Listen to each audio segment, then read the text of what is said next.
Crush, here's your first video of the week, going off some of the suggestions. Thank you for those. I'm gonna cover Deb's question first, and I'll get to John's questions. Actually, I'm gonna probably stretch John's questions out into several weeks. We'll cover the foam roller this week, lacrosse ball next week, and some band stretches the week following. Some good mobility tips to help kind of stretch out your body and hopefully make you feel better. But Deb's question was, what do you eat if you're really, really hungry before you work out? And I'm covering this one first because Monday's workout's called chocolate chip cookie. So actually a chocolate chip cookie is not a bad option right before you work out. It kind of, this is obviously, there's not a black and white answer to any of this stuff. Nutrition for sure is definitely dependent on everybody and how they intake quantities of food and quality of food and how they process the food and when you're working out, how many times you worked out, what your sleep's like, et cetera, et cetera. I say a chocolate chip cookie is not a bad idea because usually fast sugar is really good carbs, and small doses are a good dose right around the time you work out. Your body's gonna process that really quick, burn it up really quick, replenish some of that lost energy storage you have, and then turn around and go back and focusing on repairing and recovering itself. So, what do you eat right before you work out? What I eat personally, since I work out in the morning, is I don't eat anything.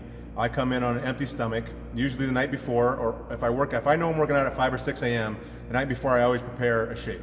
My shake is some of the Ascent Whey. For me, it's more than a scoop, it's more than one serving, it's about a serving and a third to get enough protein. I'm looking for 30 grams of protein for myself.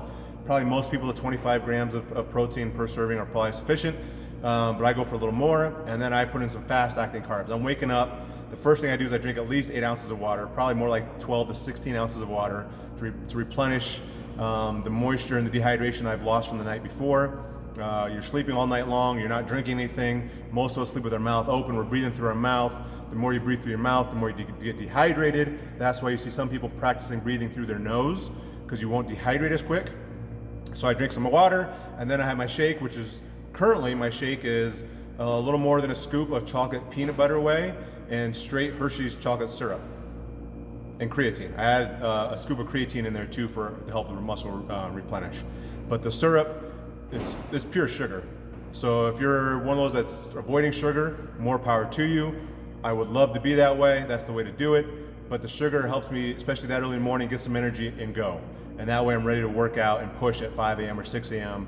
Within 30 or 40 minutes after I've woken up for the day. Now, if you're later in the day, it probably takes more planning and more scheduling as to what you're gonna eat.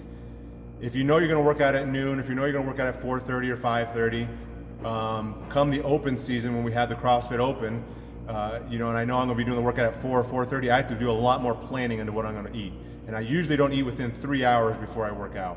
For me, anytime if I eat before that, I feel it. Even if I don't eat a whole lot, I definitely don't eat anything spicy, but I definitely feel it as I'm working out. I feel it coming up. Probably because I'm used to working out most days, almost every day on an empty stomach. But let's say you wake up and you're just famished, you're just starving. You have to eat something. You're so hungry. My go-to is 2 things. I would go to a banana or applesauce. Both are, for me, I don't feel full when I eat them. I don't ever feel like I'm gonna burp anything up. They give me that little satisfying, I feel like I ate something, I'm processing something, so I got that little bit of full feeling. And being that they're fruit, they are high in sugar, albeit natural sugars with natural fiber. So don't ever let somebody say, oh, you can't eat sugar, why are you eating strawberries? Well, it's completely different than having sugar additives like the syrup that I eat. So if you're really hungry, I would say some kind of fruit like that. Maybe some strawberries, maybe some grapes, bananas, applesauce. Something that's light, that you're not gonna feel full or heavy from, but also something that's really high in sugar. I wouldn't do vegetables. Vegetables aren't that, I'd go fruit. Something high in sugar, in this case natural sugars that your body's gonna process really quick and actually help fuel you while you work out. And then obviously the host of reasons that bananas are good for you, potassium and et cetera, for cramping and all that kind of stuff are really good too. So to answer Deb's question, depends. If you're working out in the morning, prepare a shake the night before so you're ready to go, so you have something in your body, some form of energy to help you work out. Or if it's late in the day, plan ahead. For me, it's like at least 3 hours, and I'll go to the gym. Even if I eat at 1 o'clock and I'm at the gym at 4 and I'm starving, I just don't eat because I know I'm not gonna feel good. But if I'm starving on a normal day where I'm coming to the gym at 4:30, I would maybe just have a banana or some applesauce. And that helps me get through the workout. Great question, Deb. Thanks for the question. Today's workout, Monday, chocolate chip cookie. It's a long one, it's a chipper workout.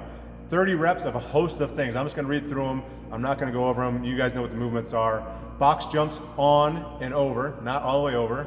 Chest to bar pull-ups, kettlebell swings, heavier. We have an RX and RX2 option. Front squats, toes to bar, deadlifts, wall balls, and burpees. Ends with burpees. RX2 is the same movements, but instead of chest to bar, it's pull-ups. The kettlebell swings are lighter, the front squats are lighter. Hanging knee raises instead of toes to bar. Lighter deadlifts, lighter wall balls. RX, the wall balls are 30 and 20, and then everybody does burpees.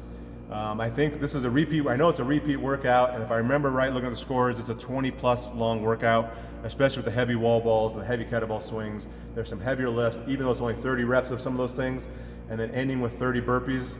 In fact, as I remember that, I think I did them outside last time, maybe a year or two ago, and I actually recall that, those 30 burpees being miserable. That's your Monday workout. Never miss a Monday.